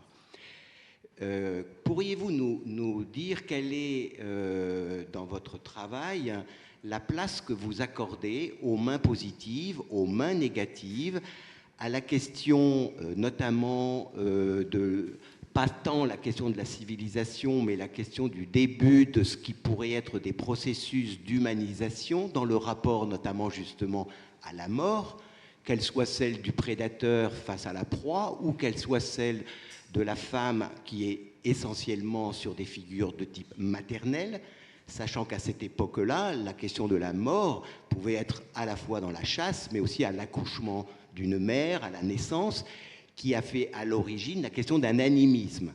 Et j'aurais voulu vous poser la question de quelle place donner avant la question d'un récit qui va devenir récit, langage, transmission orale, puis transmission écrite effectivement au niveau des Sumériens. Qu'est-ce qui peut aussi être attribué à de l'animisme et à la question de ce rapport entre l'humain et l'animal dans la question d'un en deçà ou d'un au-delà? Alors, j'irai pas jusqu'à l'animisme, hein, je vous le dis tout de suite, parce qu'il y a tellement d'autres pratiques que l'animisme, et sur un même continent, je pense à l'Australie entre autres. Le rapport à la mort, oui, forcément il existait, puisqu'il était certainement plus... la mort était un élément, on va dire, plus courant que dans nos sociétés aujourd'hui. Ce rapport à la mort, il est complexe. Et on le voit déjà par rapport aux sépultures. Voilà. Là, pour moi, en tous les cas, la sépulture par rapport à la mort n'est pas l'acte majoritaire de traitement des corps, puisqu'on a peu de sépultures. Voilà. Donc ça veut dire que ce rapport à la mort, il est complètement différent du nôtre. Voilà. Et que ce traitement des corps, alors il y a beaucoup de pratiques sur la planète qui ne laissent aucune trace archéologique et où les corps ne sont pas ensevelis. Voilà. Alors, qu'est-ce que la mort représentait pour ces populations-là? Nous, on n'en a pas, en dehors de ce que je vous ai montré, et vous voyez qu'il n'y a pas de mise à mort sur le panneau, sur aucun panneau. On n'a pas de geste où la mort est donnée. Et le seul, peut-être la seule scène un peu catastrophique liée à la mort, c'est la scène du puits de Lascaux, où vous avez le rhinocéros avec les entrailles qui sortent. Mais c'est tout. Alors, vous parlez de la perception de la mort dans ces populations-là. Comment? De l'animisme. Mais l'animisme, si vous voulez, c'est une pratique. Il y a d'autres pratiques que l'animisme. Il y a comment? C'est une croyance. Oui, non, c'est une pratique, une croyance qui entraîne des pratiques, si vous voulez. Et l'animisme sur les populations sans écriture n'est pas la seule croyance. Et je vous renvoie à Vivero de Castro, justement. Voilà. Et c'est pas du tout de l'animisme. Et c'est tellement vaste que on peut y voir de l'animisme, on peut y voir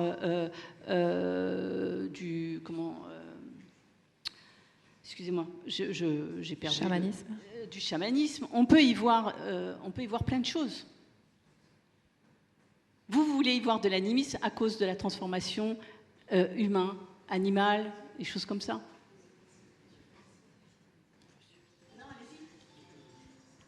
Non, mais parce que si vous voulez, je pense que c'est un animisme paléolithique, c'est-à-dire que la croyance simplement qu'il n'y a pas que du corps, et c'est pour ça que la sépulture va mettre beaucoup de temps à apparaître, parce que finalement, quand on aborde même les Inuits ou qu'on tue un phoque, on va remercier l'esprit d'avoir livré le corps, et donc la question de l'animisme est simplement une sorte de transcendance ou d'immanence qui permet à l'humain de supporter l'idée que l'on est mortel.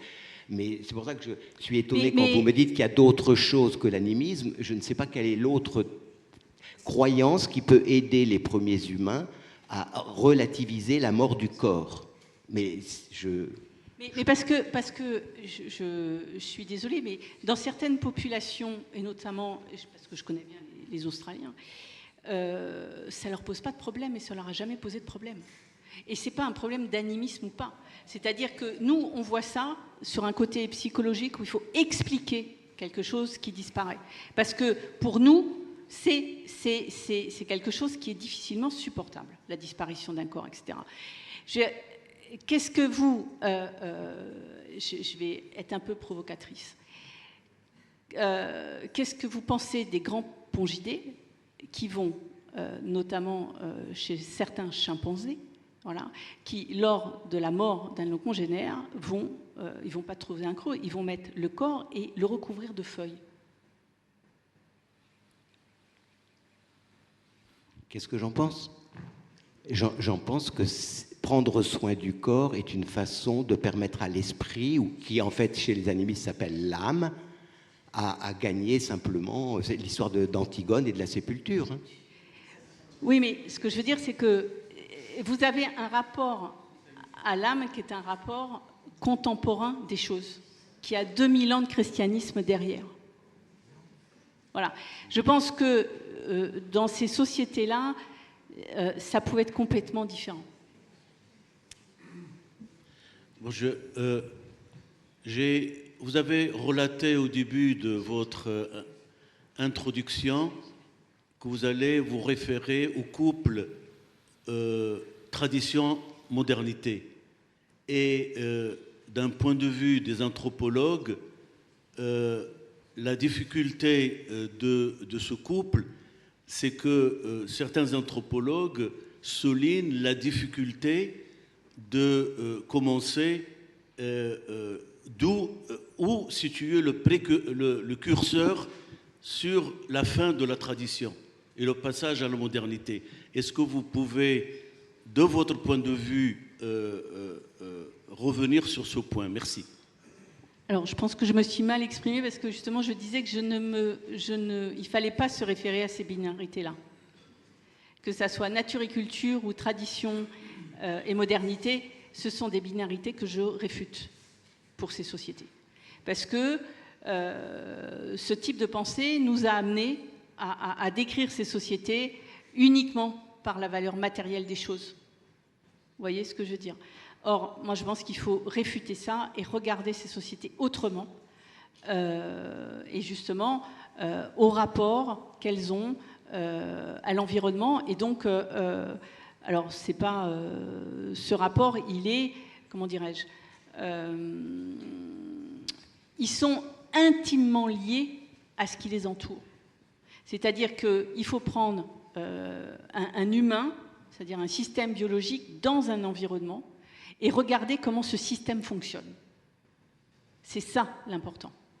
Il faut arrêter de dissocier les choses et de repenser le biologique dans ce qui l'entoure, que ça soit le rapport avec cet environnement et le rapport, bien sûr, avec les non-humains.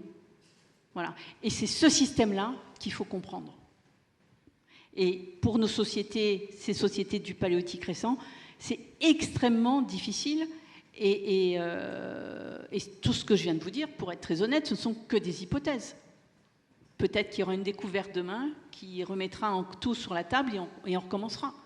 Mais en tous les cas, voilà, il faut arriver à comprendre ce système relationnel mis en place sur le continent eurasiatique quand, en tous les cas, quand Homo sapiens arrive sur ce continent et investit le continent eurasiatique.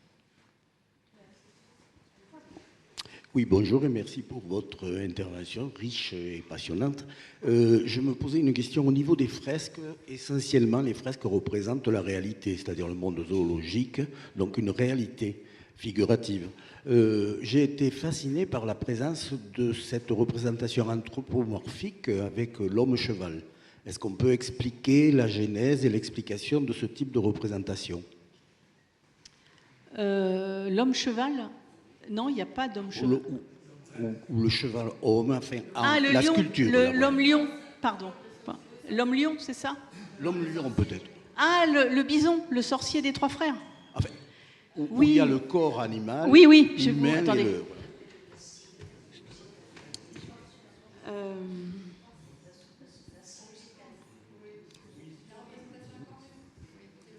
Oui, c'est le sorcier des trois frères. Alors, attendez. On peut le remettre, Carole, peut-être? Comment? On peut remettre l'image ou... Oui, c'est ce que je vais faire. Tristan? C'est ce que je cherche. En régie. On peut repasser sur PowerPoint? Non, mais c'est moi qui l'ai. Ah, ok, pardon. C'est celui-là. Ça? À droite? En bas à droite, monsieur? Même le lion. Allez, on rajoute les deux, du coup. Et ben voilà.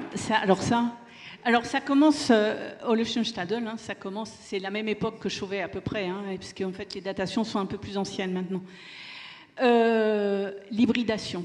Alors, l'humain ne se perçoit pas, en tous les cas, comme un humain tel que nous on se perçoit aujourd'hui. L'humain, pour les paléolithiques, n'est pas plus que les non-humains. C'est un animal parmi les autres. Il ne faut pas oublier que quand un paléolithique ou une paléolithique sort de sa tente, pour être très trivial, c'est majoritairement des animaux qui voient et pas d'autres humains. C'est juste, il faut arriver C'est très important, Carole, de redonner l'échelle démographique du contexte. Ce que vous venez de dire sur ils voient principalement des animaux. Alors que nous, aujourd'hui, on voit principalement des humains. Oui, c'est ça. Dans l'être vivant. Voilà. Alors, il est difficile d'avoir une donnée démographique précise, parce que quand on fait de la donnée démographique, on travaille souvent sur les cimetières. Or, on n'a pas de cimetière. On a, en tout et pour tout, je pense qu'on doit avoir une quinzaine, vingtaine de sépultures en Europe, et encore. Et je pense que le chiffre est un peu trop élevé, là. C'est pour ça que je disais tout à l'heure, je pense qu'il y a d'autres pratiques funéraires qui ne laissaient pas de traces archéologiques. Voilà. Mais les humains à cette époque-là sont peu en Europe. Je sais pas, voilà. Le Montana, moi je trouve ça absolument génial. Vous pouvez faire des kilomètres dans le Montana sans croiser personne. Voilà. Eh ben, le paléolithique, c'est à peu près ça. Vous pouvez faire des kilomètres, mais vraiment, là pour le coup, sans croiser âme qui vivent d'humains.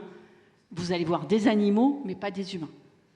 Et ça, dans la psychologie des populations, c'est très important, puisque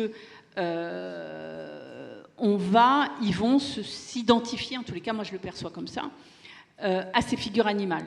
Alors pourquoi je vous dis ça? Parce que aujourd'hui, si vous deviez prendre des symboles pour retraduire votre pensée symbolique, c'est plutôt des figures humaines que vous allez prendre. Et ça, c'est ce qu'on va voir dès la fin du paléolithique. Dès que le néolithique et tout ça va se mettre en place, c'est la figure humaine qui va dominer dans l'art rupestre, et pas la figure animale. Là, c'est l'inverse. C'est la figure animale qui porte les idées de l'humain. Pourquoi? Parce que l'humain n'est pas plus qu'un animal. C'est un animal parmi les autres. Il ne faut juste pas oublier que si vous sortez à l'extérieur, seul, vous pouvez très bien finir comme repas du lion qui passait à côté, où c'est un autre monde, c'est une autre perception de cet environnement et de la perception de son propre corps dans cet environnement.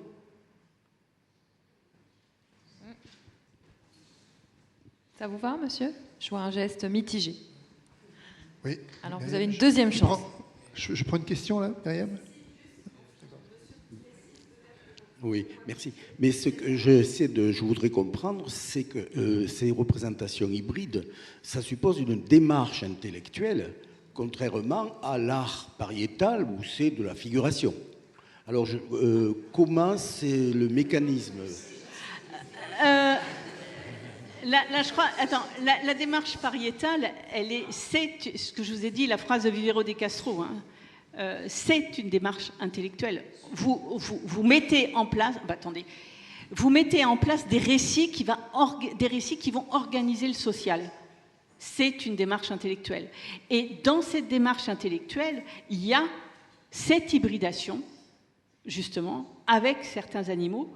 Là, on est à chaque bout du paléolithique. Le bison qui devient très important à la fin du paléolithique récent. Et là, on a ce sorcier à l'arc musical, parce que je ne vous ai pas parlé des instruments de musique, mais on aurait pu. Voilà. Et au tout début, on retrouve cette thématique qu'on a à Chauvet, avec le félin. Alors, on peut l'appeler sorcier, on peut l'appeler chaman, on peut l'appeler ce que vous voulez. Voilà. Moi, j'évite de mettre des mots comme ça dessus, parce que c'est des étiquettes, et ces étiquettes, elles restent. Alors que, voilà, c'est compliqué. Mais l'art paléolithique dans son ensemble est une construction théorique. Il ne faut pas oublier que c'est vous et moi qui avons fait Chauvet. Nous avons le même cerveau, la même organisation cérébrale. Nous sommes les mêmes. Même capacité de langage. Et le langage, et surtout quand vous produisez, il ne faut Passe-moi jamais... le charbon de bois. Passe-moi Voilà. le charbon de bois, par exemple, on peut Voilà. s'imaginer. Et surtout, il ne faut jamais dissocier langage et image. Et quand on a ce type de construction symbolique, on a un langage très, très élaboré. Oui. D'abord, bravo et merci pour cette magnifique présentation et qui nous interpelle quand même, effectivement, comme on le voit dans les questions de la salle. Alors moi j'ai une question, vous avez posé quelques questions et vous avez cherché à y répondre. Il y en a une que vous n'avez pas posée, c'est pour qui ? C'est-à-dire que est-ce qu'on a une idée, à travers peut-être ce qui se passe en Australie encore, de comment ces peintures, à l'époque, étaient vues et donc par qui ? Est-ce qu'on a une idée ? Je rajoute une petite notion dans dessin. la question que j'allais poser à peu près en symétrie. C'est par rapport à l'accessibilité de ces lieux pour y répondre. Oui. Merci. Quand on regarde les grottes ornées, en fait, quand il reste les sols archéologiques, il y a beaucoup de grottes qui ont été découvertes au début du XXe, et voilà, bon, bref. Quand on a les sols archéologiques, par exemple comme à Chauvet, on s'aperçoit qu'il y a peu de monde qui sont passés. Parce que dans une autre grotte qui s'appelle la Garma, en Cantabrie, pas très loin de Santander, on a un peu plus de monde, ça laisse des traces, ça enfonce les sols, voilà, ils ont fait même des zones de couchage. Alors à la Garma, on a les zones ornées qui sont en liaison directe avec les zones d'habitat. Là aussi, il faut arrêter la dichotomie, on ne vit pas dans les grottes ornées, c'est faux. Ils vivaient dans les grottes ornées, au Tuc d'Audoubert, entre autres, parce qu'ils restaient là pour pratiquer, pour faire des choses. Donc ils avaient besoin de manger, ils avaient besoin de boire, donc ils campaient aussi au pied des parois. Bon, ça c'est autre chose. Donc on s'aperçoit qu'il y a peu de monde qui passe.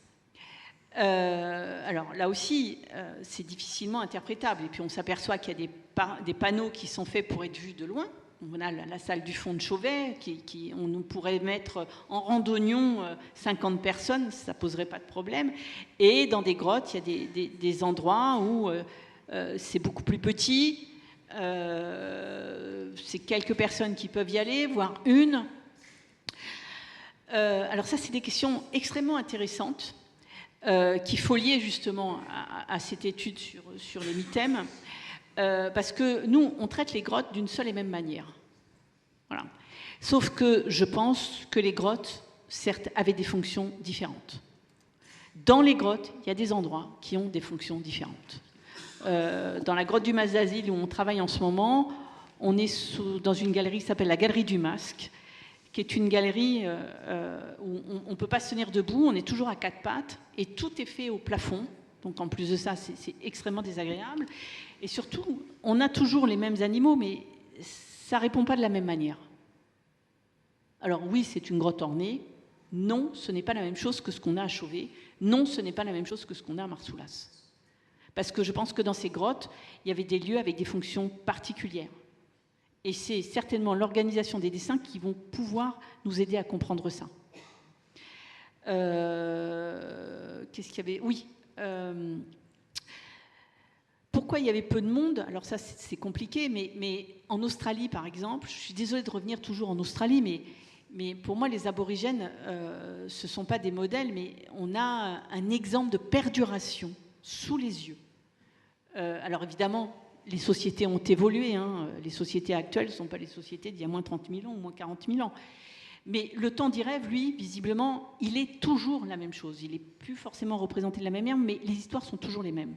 Et là aussi, en Australie, ce qui compte, ce n'est pas que tout le monde vienne sur le site, c'est de savoir que ça a été fait, de savoir que les pratiques ont été faites. Alors, est-ce que c'était pareil au Paléolithique ? J'en sais rien, mais c'est des options qu'il ne faut pas négliger. Madame.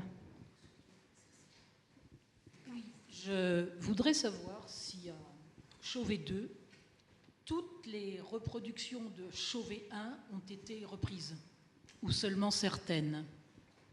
Alors non, il n'y a pas tout à Chauvet 2, parce qu'il n'y avait pas assez de place.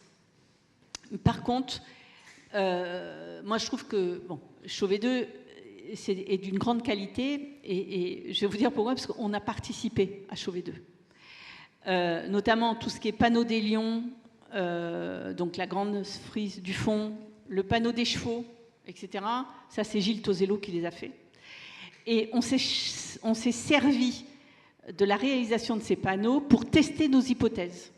On a fait de l'expérimentation sur ces panneaux, et Gilles a réalisé ces panneaux au charbon de bois. On est allé brûler le charbon de bois dans l'ordre d'exécution de chaque figure, les unes à l'après des autres. On s'est servi de ça. Et je pense que c'est ce qui rend... en faisant ça, il a rendu une certaine sensibilité aux panneaux. Certes, ce sont des copies, mais des copies qui ont été réalisées avec notre savoir scientifique et avec quelqu'un qui sait parfaitement dessiner l'art paléolithique. Mais quel pourcentage de dessins de Chauvet 1 ont été... Non, la majorité des panneaux y sont. Oui. La majorité des grands panneaux y sont. Il reste l'alcôve des ours, la galerie du cactus qui n'y est pas. Mais la majorité des panneaux sont présents.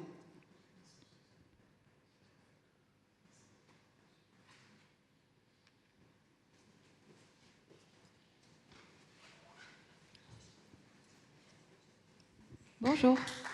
Bonjour, il y a des questions? Désolée. Bonjour, merci beaucoup. Non, pas désolée. Allez-y, on vous écoute Merci pleinement. Pour la présentation. Je sais qu'il y a encore des incertitudes parfois, et notamment pour une gravure qui a été retrouvée sur l'attribution à Homo sapiens sapiens précisément, ou à Là, vous allez être puni 2 fois. Oui. Ou à Néandertal dans certaines grottes, puisque... Alors attendez, recommencez, Ouais. parce que j'entends Oui, très mal. madame, s'il vous plaît, est-ce que vous pouvez aider madame à éteindre son téléphone, déjà, voilà, qui a du mal. Et on veut réécouter pleinement votre question. On a 2 secondes. Allez-y. Du coup, je me posais une question sur l'attribution de ces peintures à Homo sapiens sapiens, ou alors à Néandertal, puisque... En se basant sur l'occupation des grottes, souvent on est quasiment sûr que c'est Homo sapiens sapiens, mais il reste des incertitudes sur certains points. Et je voulais savoir aussi s'il y aurait pu avoir un échange culturel potentiellement d'Homo sapiens sapiens sur les techniques qu'il utilisait au niveau de l'art pariétal. Merci beaucoup. Merci. Là, il va me falloir 1 heure de plus. On l'a pas, Carole. Je vous dis tout de suite, je suis moins partisante de l'art paléolithique uniquement Homo sapiens. Pourquoi ? Alors, ça va être compliqué. D'abord, il faut le dire, nous sommes 2 humanités différentes. Voilà. Je ne suis pas raciste, c'est comme ça. Néandertal et Sapiens, ce sont 2 humanités différentes. En plus de ça, la biologie, donc la génétique, nous le dit. On a une différence majeure qui est la structuration du cerveau. Pas que ça, hein, l'organisation sociale, plein de choses. Mais on n'a pas du tout le même cerveau, on n'a pas la même ontologie cérébrale. Ce qui implique un certain nombre de choses dans lesquelles je ne peux pas rentrer aujourd'hui dans le détail, mais notamment, juste des choses, le Néandertal, il a un cerveau qui est en forme d'ovale derrière, si vous voulez, ça fait un peu comme ça, et ce qui a limité le développement du cervelet. Alors, ça ne veut pas dire qu'il n'a pas de cervelet, hein, mais on n'a pas la même structuration du cervelet, parce que nous, si vous touchez votre crâne, derrière, ça fait une boule qui s'enroule. Voilà. Et ça a permis l'ouverture des frontaux, des parties supérieures et du développement du cervelet dans certaines phases. Et en fait, ça a permis le développement de certaines zones qui sont très liées à la perception du soi, à la perception d'autrui, à plein de choses comme ça. On n'a pas la même perception des choses et du monde. ça ne veut pas dire que Néandertal était... C'est pas péjoratif, hein, ce que je vous dis. Hein. Néandertal, il est là depuis moins 300 000 ans en Europe. Hein. Il disparaît vers moins 40 000. Hein, voilà. Et Néandertal, à moins 176 000 ans, dans la grotte de Bruniquel, il construit des structures. Voilà. Alors, est-ce que c'est des structures symboliques ou d'autres? Ça, on ne le sait pas, mais il n'a pas fait de dessin. Voilà. Après, Néandertal, écoutez, là c'est une diapo que j'avais anciennement. On lui attribuait bien sûr des dents percées dans le châtel péronnien à Circure, dont on est à moins 40 000. Le galet de Temnata, en Bulgarie, moins 45 000.